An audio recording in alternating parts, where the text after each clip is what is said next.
What's up, YouTube? I've got a quick update on the 1983 F-150. If you saw the last video, you know the C6 was bad, and I've got some good news for y'all today. I was quoted by a few different shops in the area on how much it would cost to either rebuild this C6 transmission or get a new one.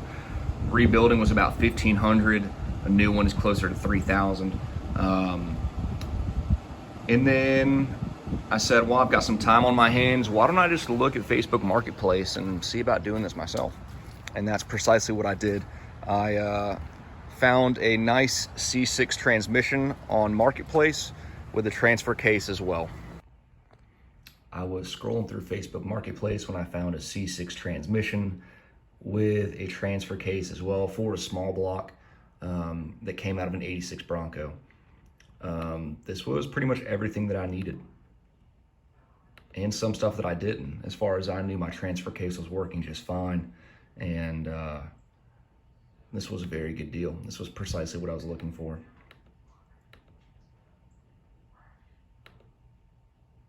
So I contacted the guy. It had been on the market for a while, so I was able to talk him down from $350 to $300, and he met me up close to Noonan, and I ended up buying this transmission. So after buying the C6 transmission off Facebook, I contacted a buddy who used to be a mechanic, and he came by and helped me out. Swapping a transmission takes a lot of work, and it's extra steps if you have a 4x4. We had to lower the rear drive shaft and then the front drive shaft. After that, we got the transfer case off. The transfer case doesn't look that big, but when it's filled with, I think, 6 quarts of ATF, it tends to get pretty heavy pretty quickly. We had to use a floor jack for that. After that, we had to start disconnecting some of these linkages on the C6. There's a lot of them. There's more than you'd think. And then after that, you have to disconnect the bell housing bolts between the small block and the C6. After all that is done and you've disconnected the 4x4 shifter that's on the floorboards, then you have to take off this cross member right here. Once you remove the cross member, you can lower the C6. It is a ton of work, and the C6 is heavier than you would think. And I went in there and I knew it was going to be heavy, and it was even heavier than I thought.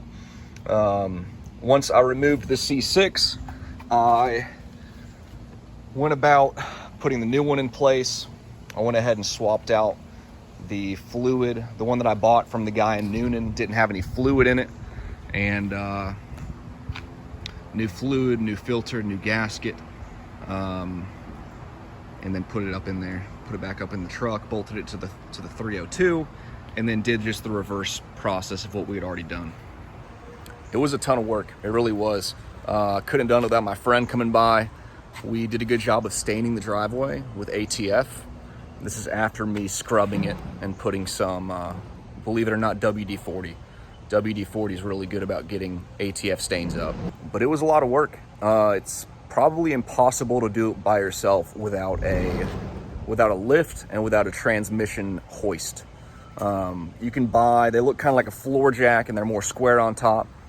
They're designed to lower the transmission. You can probably do this by yourself, but it's not going to be easy. He came by on a Saturday. We got started around 10 a.m., worked until about 4 p.m., and then the next day he swung by for 3 or 4 more hours of just buttoning some stuff up.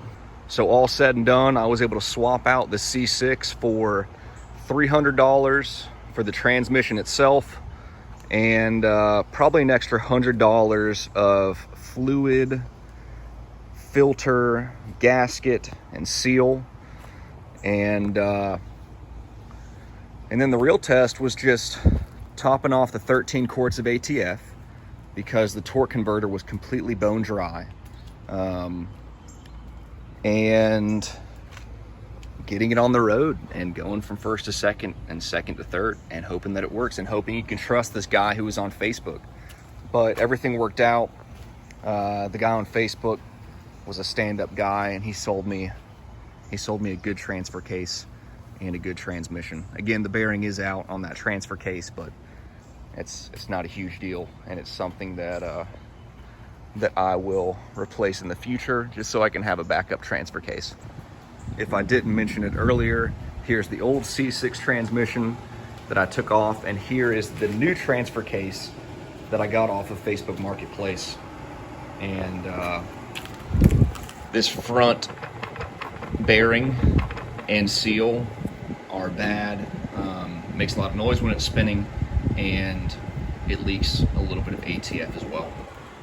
But again, not a big deal, something I can swap in the future, and probably will, just so I can have a backup transfer case. A few other updates. I went ahead and put on that second Maxxis Bighorn that I had. When I first bought this truck, I had to buy one Maxxis Bighorn because this tire was not holding air at all. In fact, the tire that used to be here is now holding up that C6. And I didn't want two tires with very different tread depths in the rear of this vehicle, so I went ahead and put on a secondary, or a second Bighorn Maxxis off-road tire.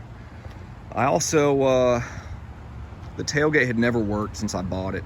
I used probably half a can of PB Blaster on this locking mechanism up here.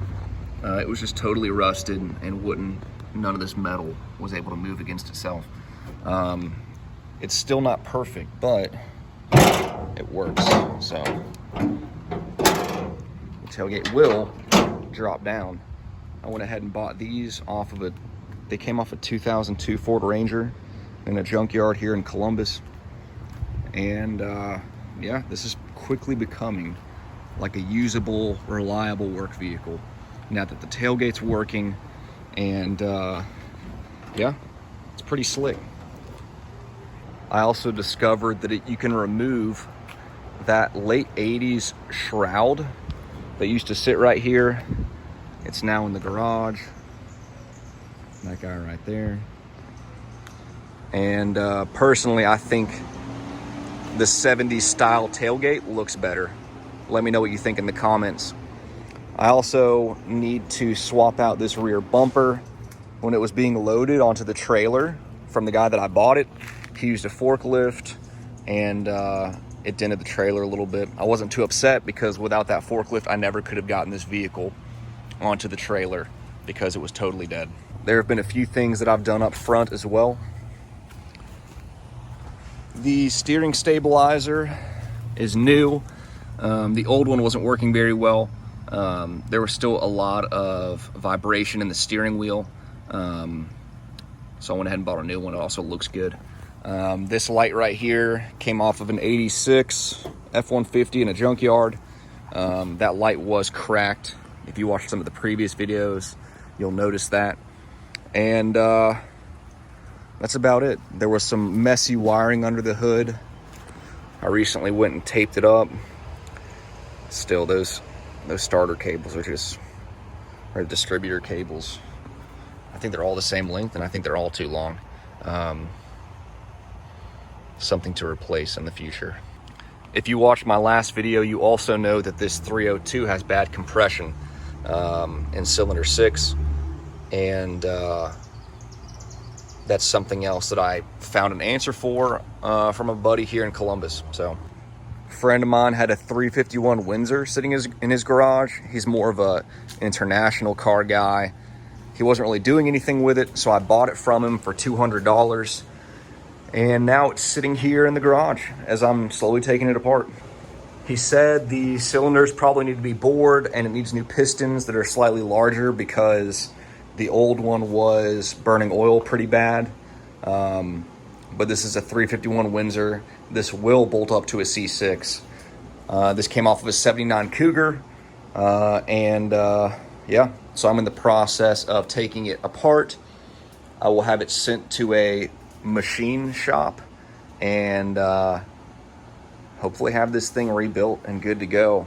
And then I'll be able to swap a 5.8 liter into my F-150 to give me a little bit extra horsepower, a little bit extra torque, and maybe, make the old girl go a little bit faster. So I also took off the toolbox in the back. I never really used it. It didn't lock.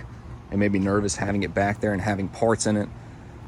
It's in the garage right now. It's currently holding all my tools and some of the accessories that came off this 351 Windsor. Might put it back up there if I can find a lock for it. Who knows? But that's just a quick update.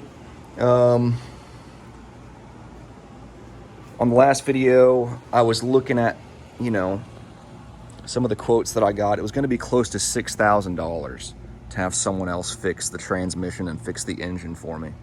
And I decided to just send it, spend some time on Facebook Marketplace, and get out of my comfort zone a lot by swapping out the transmission myself. And it worked out. And right now, the truck is burning oil a little bit because it's down on the cylinder, but I've still been driving this thing. Now that it's shifting smoothly, I've driven this a good bit in the past week.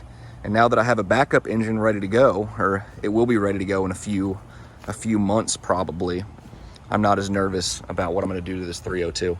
And then I fully anticipate that once I swap it out for the 351, that I will take the 302 and just do the same thing. That I'll take it apart, see what went wrong, see why the compression was so low in cylinder 6, and you know, maybe have a backup engine. I don't hate the idea of having a backup transfer case, transmission, or an engine. So it's also just fun to work on this stuff.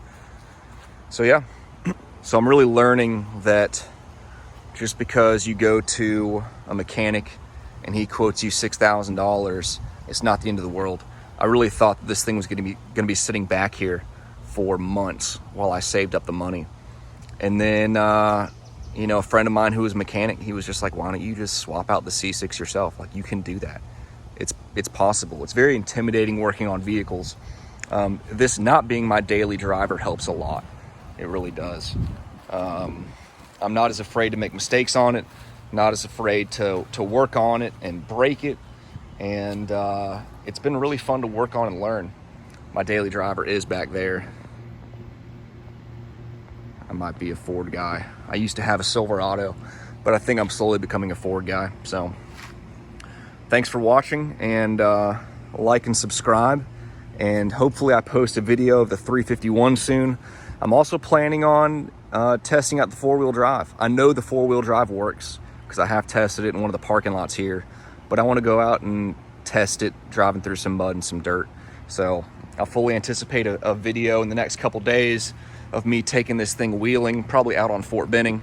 There's some good spots out there on the Alabama side where there's some trails with telephone wires or telephone poles, and you can get out there and really tear it up. So again, like and subscribe. Thanks for watching, guys.